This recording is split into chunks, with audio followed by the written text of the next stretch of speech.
যারা আম গাছ পেয়েছে জাম গাছ পেয়েছে তাদেরকে আমি বলেছি আম যখন ধরবে জাম যখন ধরবে আমি খাবো, আমাকে পাঠাবে।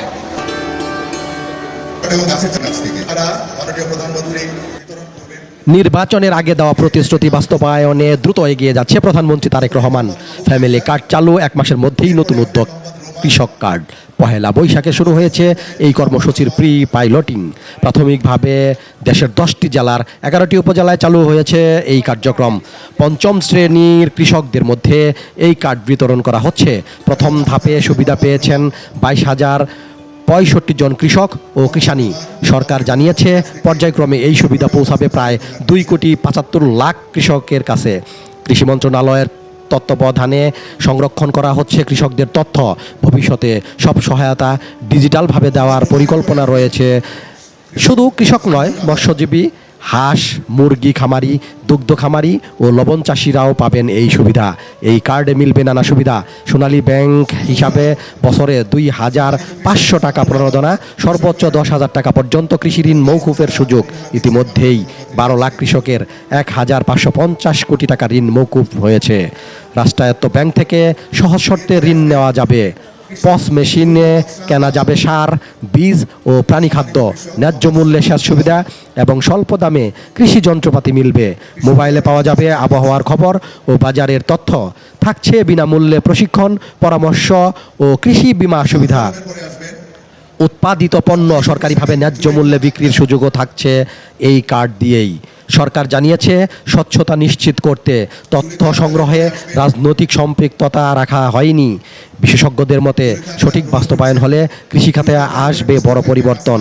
প্রান্তিক কৃষকদের জীবনমান উন্নয়নে রাখবে গুরুত্বপূর্ণ ভূমিকা। তবে দাবি একটাই, প্রকৃত কৃষকের হাতেই পৌঁছাতে হবে এই কৃষি কার্ড। কারণ সঠিক মানুষের কাছে পৌঁছালে এই উদ্যোগ সফল হবে। কৃষকের উন্নয়ন মানেই দেশের উন্নয়ন। দেখা যাক কতটা স্বচ্ছতার মধ্যে এই কার্ড বিলি করা হয়, নির্বাচন করা হয় সঠিক কৃষকের।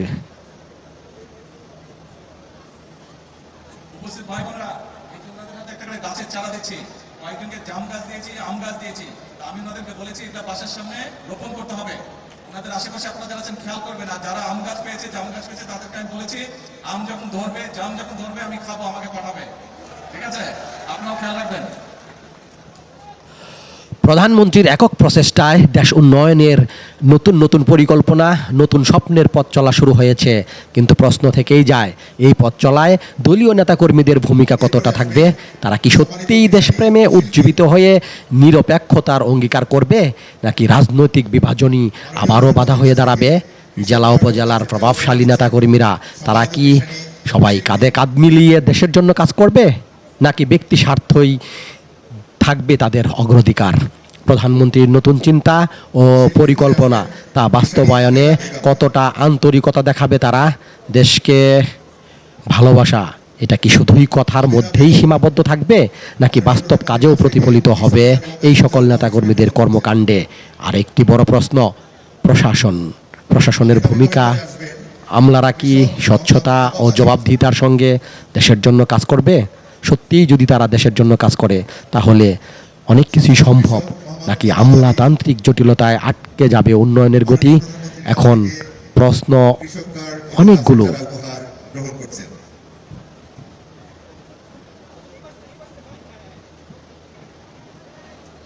কৃষক কার্ড নিচ্ছেন মোহাম্মদ আলী মাননীয় প্রধানমন্ত্রীর কাছ থেকে। এরপরে আসবেন কৃষক কবির হোসেন।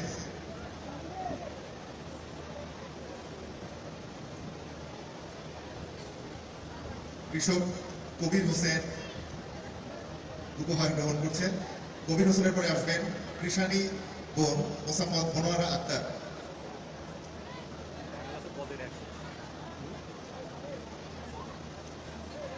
মোসাম্মদ মনোয়ারা আক্তার কৃষক কার্ড এবং গাছের চারা উপহার হিসেবে গ্রহণ করছেন মাননীয় প্রধানমন্ত্রীর কাছ থেকে।